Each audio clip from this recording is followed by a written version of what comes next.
Hi, good evening, everybody. Share the screen and here we are. Good evening, everybody. I'm John Martin. This is Lynn. Hi. And together we are rally admin for Sail to Indonesia Rally. Welcome all. Very good welcome to all of you.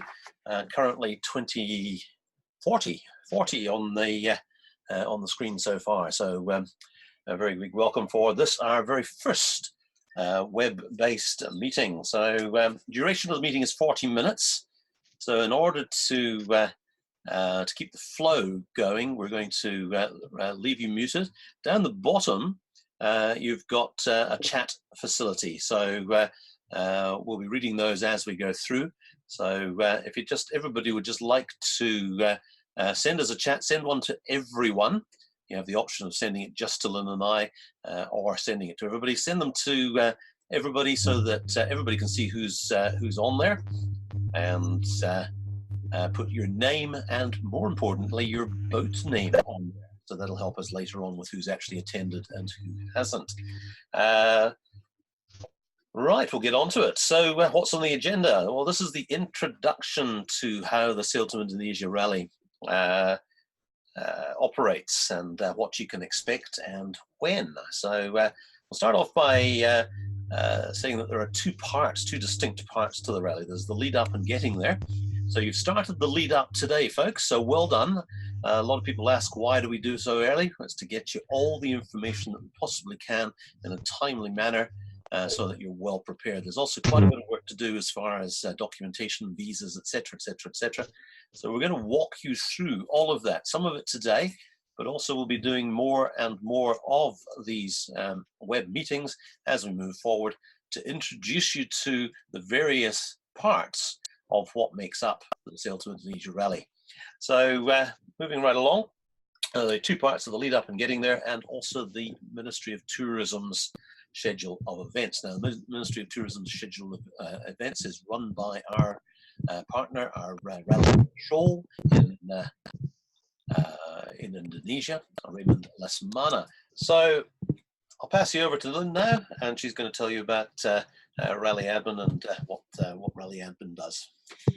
So some of you would already have spoken to me by email, and I've answered a few questions already that have come up. As we go along, if you have any questions, just at any time email us. We'd rather you ask the questions than thought about it and maybe got it from somewhere else. The documentation process, we've got lots of information packs that come out, but we also have two very full documentation packs. And the reason we do that is because the Yotta's site for Indonesia is not always very easy to use, and also it is often down and it doesn't tell you that. So to ensure that we don't have any issues with that, we go straight through the agents and our partners in Indonesia to make sure that you have all the correct documentation that you need. And we have different areas, and I'll talk about that a little bit later in the meeting, about when you can expect what documentation. Right, thank you, Lynn. So briefings and correspondences via these web-based meetings, and also the info packs that we send out on a regular basis. Those info packs are emailed. They're emailed as a PDF in most instances. So we keep them as small as we can as far as the file size is concerned, but you may have to find a reasonable place for internet in order to be able to download them. Out soon will be the first info pack 1. Now, this web meeting is open to, excuse me a second, it's open to everybody, anybody that's put in an expression of interest so far, and also those that have converted that into a rally registration. From now on, the info packs and the webinars will be open to those that have actually registered for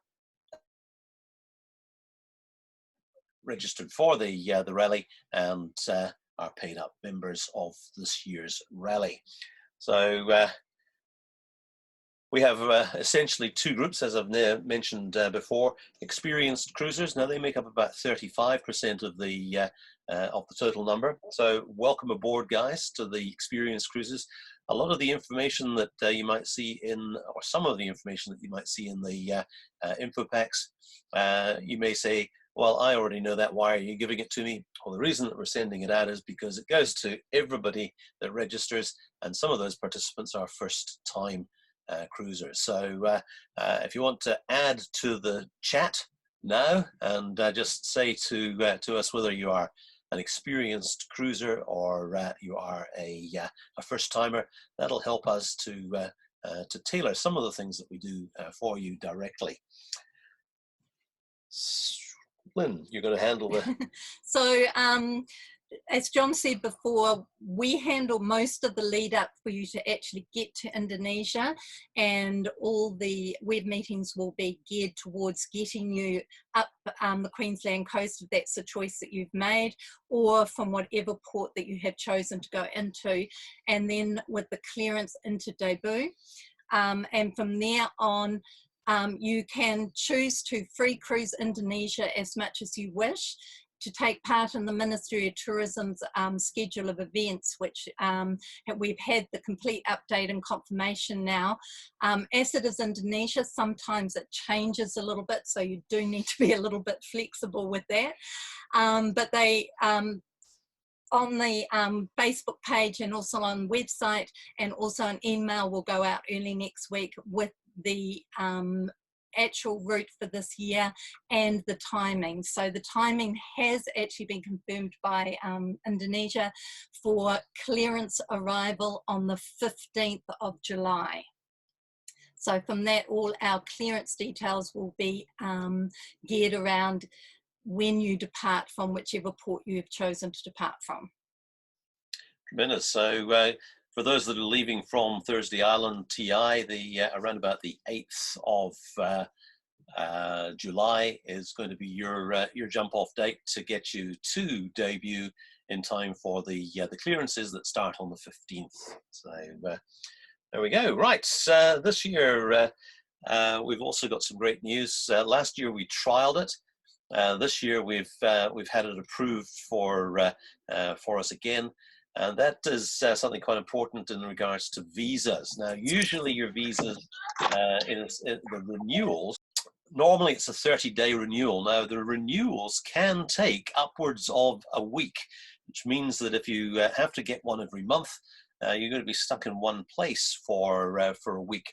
Raymond Lesmana and ourselves, working with the Immigration Department and the help with the Ministry of Tourism, have secured a 60-day extension to your original 60-day arrival visa. So what that means is that you will only need to get one visa extension for the entire duration of the rally, right through until early November. So what you will have to do is you'll have to be in certain places at certain times, and in order to expedite it, what normally happens is that Raymond picks up your passports at one destination or one festival event, takes them away, gets them approved, gets the visas put into the passports, and then hands them back to you at the next festival event. So we'll let you know how all of that happens as we go forward. Now, I've just said, somebody said I thought it was a 90-day initial visa. That is incorrect. You can only apply for your visa 90 days prior to arrival in Indonesia. So that's perhaps where you've got that little bit of information from. It is a 60-day visa with one 60-day renewal while you're in Indonesia. So, Lynn, do you want to handle pre-departure rally events? Okay, now quite a large number of the rally participants actually leave from TI. A few are leaving from Darwin, and some actually leave from Cairns that get held up there. So for those people that are on the Australian coast, we have organised with the Cairns Cruising Yacht Squadron to have a Parrot Head party. Now, the date we're planning to have that is around about the 6th of June. It is yet to be confirmed, and we will confirm that in a future rally pack. And then another get-together at Horn Island around about the 4th of July, where you can actually really get to know each other who are leaving from the Australian coast. For those boats that are leaving from New Zealand, we will be in contact with you, and we are looking at a get together in probably Opua around about mid-April for you there. And for others that are coming from other ports, I know there are a few people that are still up in the Pacific at the moment, and I hope that you haven't been hit by Cyclone Tino if you're in Tonga, that we will actually see what we can do for you guys up there as well. And there will be also any other things that come up or get-togethers that we organise. We'll let you know as soon as we have those confirmed. Okay, now Lynn mentioned the initials TI. TI stands for Thursday Island. And Thursday Island is the clearance port for Australia in the Torres Straits, and that's the one that the boats that are coming up the east coast of Australia will be clearing out from. So again, with the information packs, we'll give you all the concise detail with regards to the visa packs, the documentation packs. All of those will coincide with another one of these wonderful web meetings. So we'd obviously like some feedback from you guys when you do happen to finish, or when we do have to finish this. I'd love to get some feedback from you on what your thoughts are and how easy it was, or how difficult, if it was difficult. So preliminary rally, folks. So July 15th is the planned clearance start at Debut, which is in the Kai Islands. There are a couple of new destinations this year.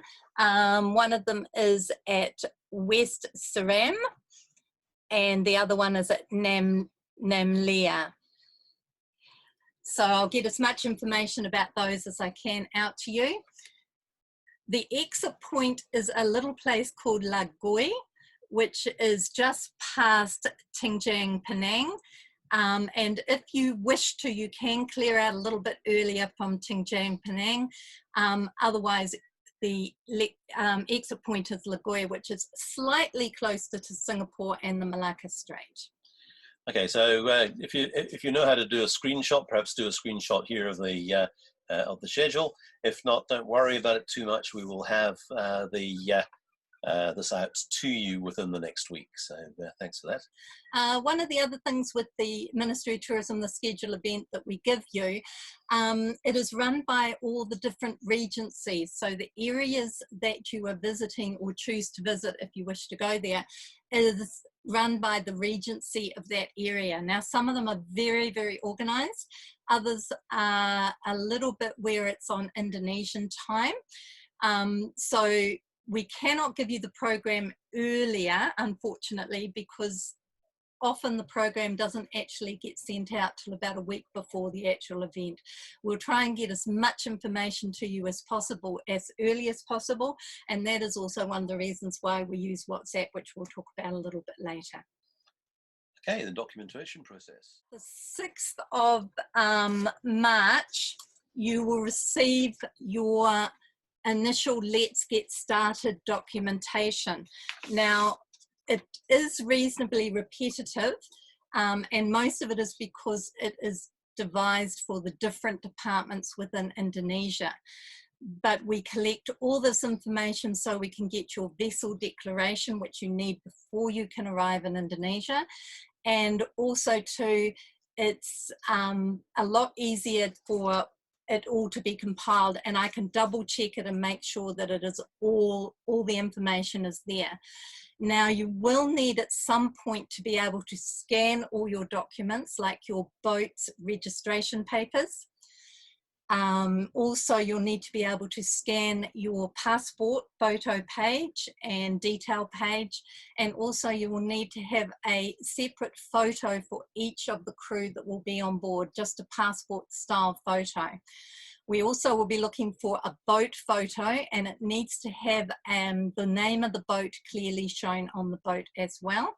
But if you have any other lovely photos of your boat that you can send in to us, fantastic, because I also put together a participants list with your boat picture and with your details of contact so that you can contact each other within the rally as well. And a photograph of and a photo of the crew. The skipper and crew.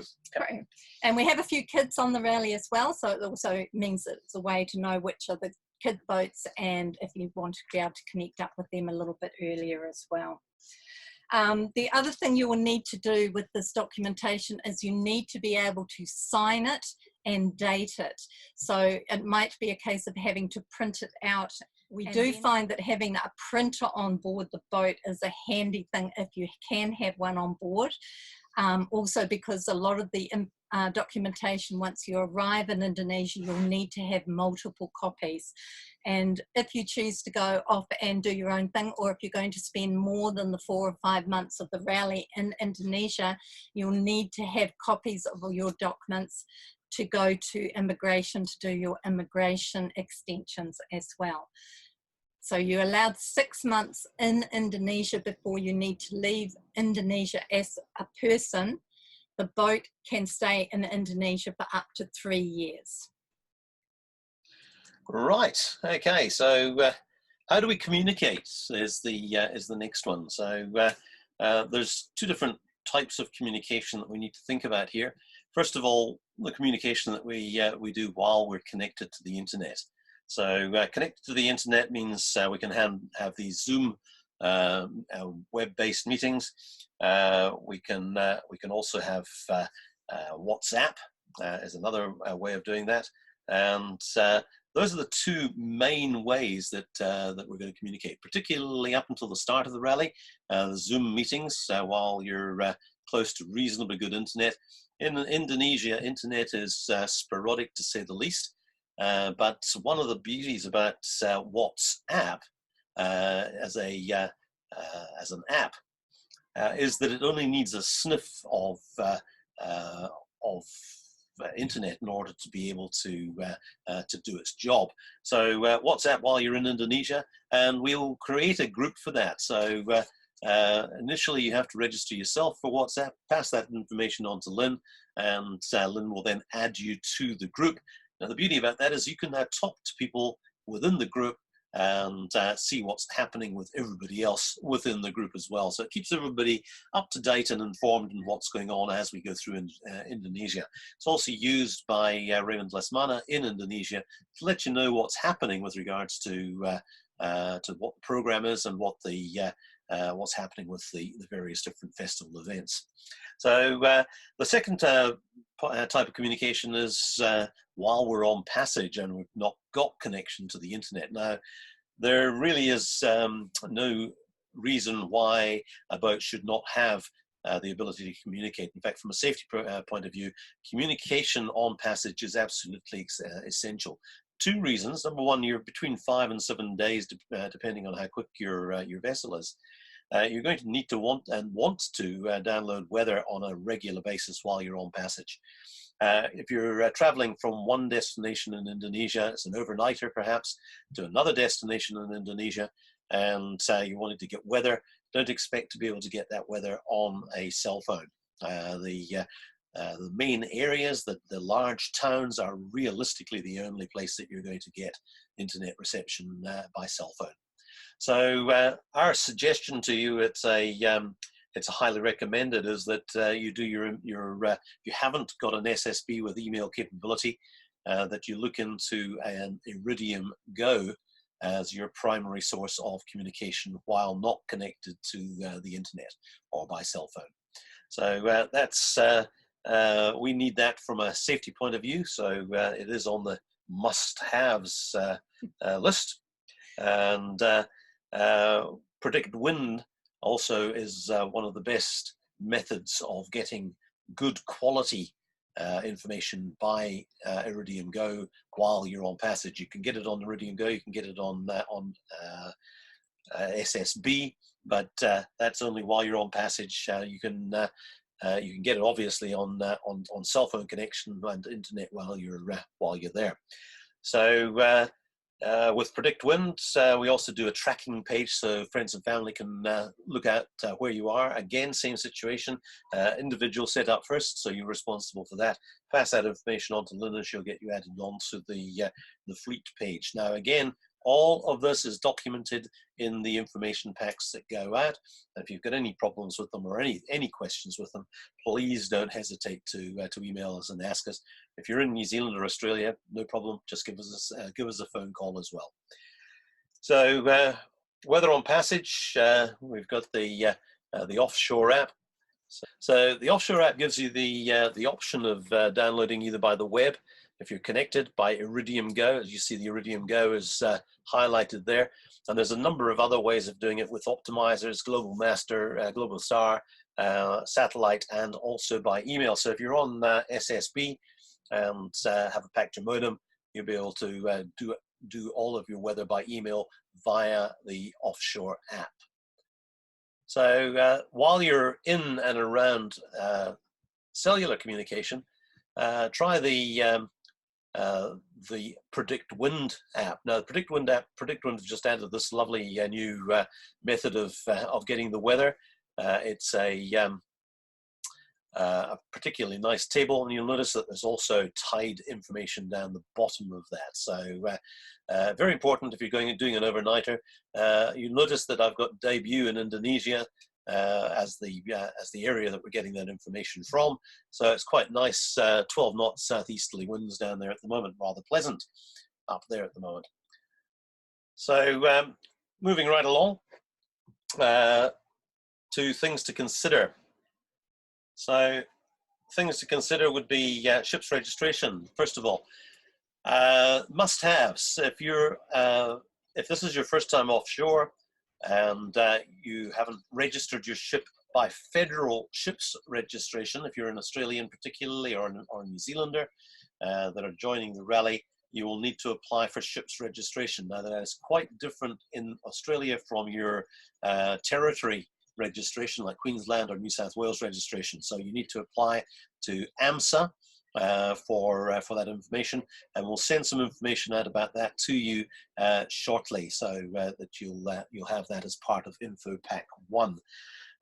Passports. Your passports need to be valid for 6 months after the date that you intend to leave from Indonesia.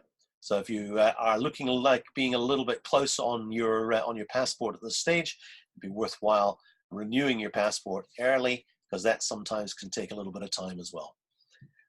AIS, Automatic Identification System. AIS is now mandatory on all vessels in Southeast Asia, whether it be Indonesia, Philippines, Malaysia, Thailand, Singapore. If you want to cross the Malacca Straits, you will be denied access across the Malacca Straits. If you want to cross the Singapore Straits, you'll be denied access across the Singapore Straits as well if you do not have a transceiving AIS. So that is now a must-have. Offshore communications, we've talked about that with the Iridium Go or SSB. Highly recommended. One of the things that we get, Lynn's already mentioned a printer, but one of the other things mechanically wise or maintenance wise that you might want to think about is a rope cutter on your propeller. Probably a third of the fleet last year got tangled in some form of netting, fishing line, or many other things that float in the water there. So in Indonesia. So if you have the time to put one on, brilliant. Those that had a rope cutter last year said that the strippers got rid of the tangle virtually instantaneously. So to get rid of it in a situation where you haven't got a rope cutter can take quite a long time with a snorkel and mask or a dive set down, chopping it off the propeller. So something to think about there. The next thing, which I actually think should be on the must-have list, because we've been cruising, Lynn and I have been cruising around the Southwest Pacific and other places now for the last 25 years. And for the first few years of that, we didn't have a water maker on board. And over the last little while, water quality in a number of the areas that you're going to be cruising in is bad. You've got things like giardia, typhus, some parasitic nuisances as well. So you can't rely on the tap water in the various places that you're going to be visiting. You also have to remember that if you do have a water maker, that a lot of the places that you're going to be visiting, particularly at the festival events, the water is not very clean, so it's not the best place to be making water. The only other way of doing it realistically is to wait for rain. Well, sometimes I think 2 years ago, the Sail to Indonesia rally, the boats didn't see any rain on deck for the entire duration of the rally.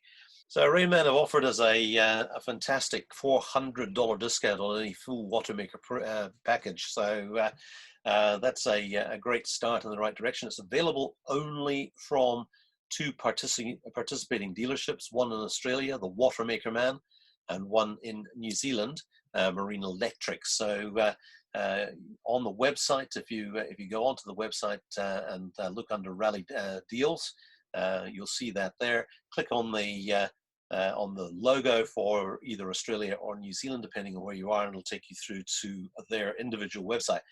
Now, one of the things that we do with the rally discounts is that we will supply you with a participation certificate. So rally participation certificate, you'll need to show those certificates to any of the rally sponsors and suppliers that have given a discount structure. So in order to comply with it or get the discount, you'll need to give them a copy of your certificate, either by email, or if you're going into the shop, take it with you, and you'll get that along with your registration when Lynn sends all your registration details out to you.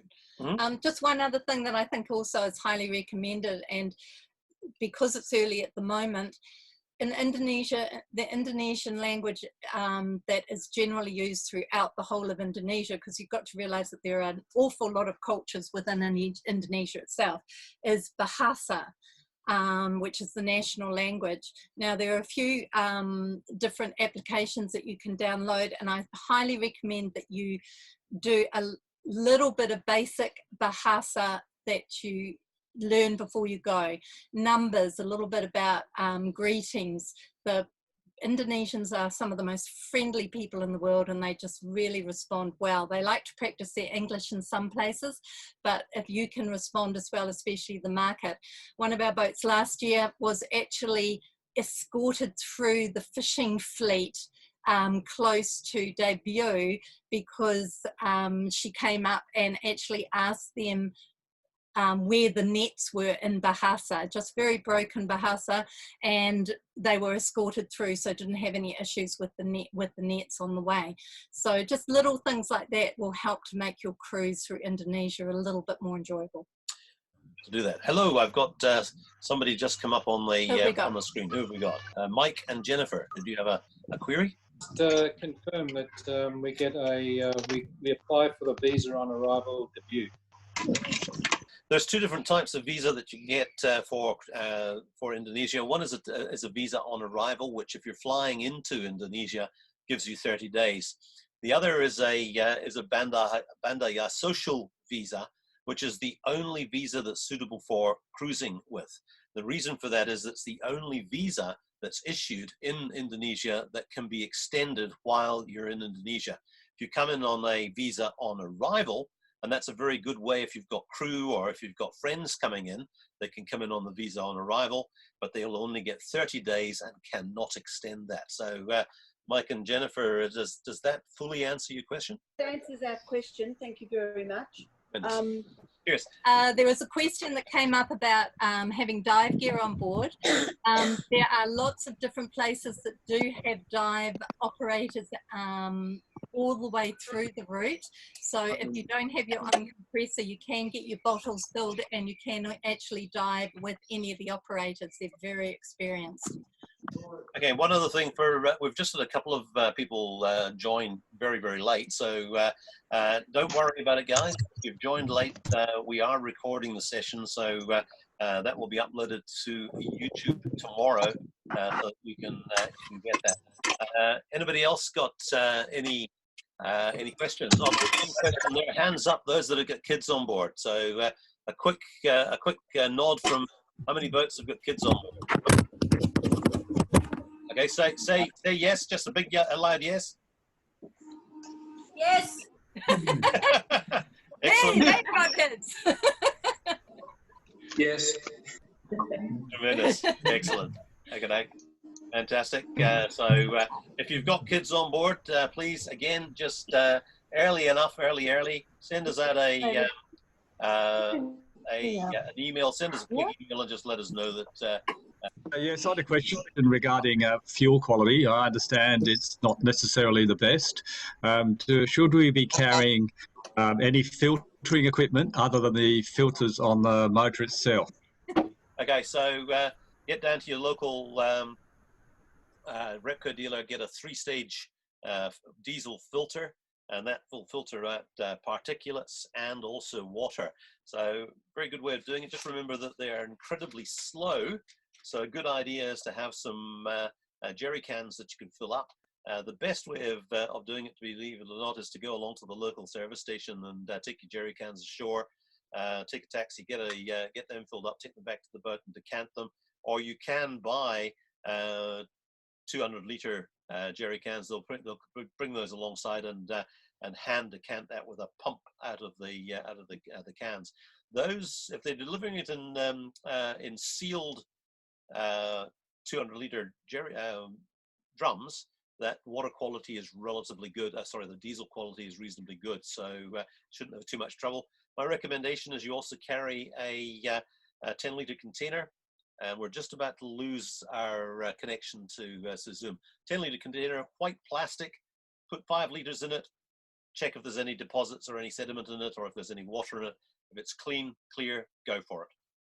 Also, we'll cover all these kind of tips and tricks in a meeting that we'll have on the 15th of March. So we'll talk, because there's 3 types of diesel you can get in Indonesia, and we'll let you know which one is the best one to get.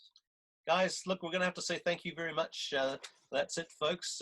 We get a 40-minute meeting. I'd like to say thank you very much for attending. Thank you for your questions. It's been great meeting you all. If you'd like to let us know what you thought as well, that would be marvelous. And Cool. we'll leave you to it and see you the next time. Thank you very much.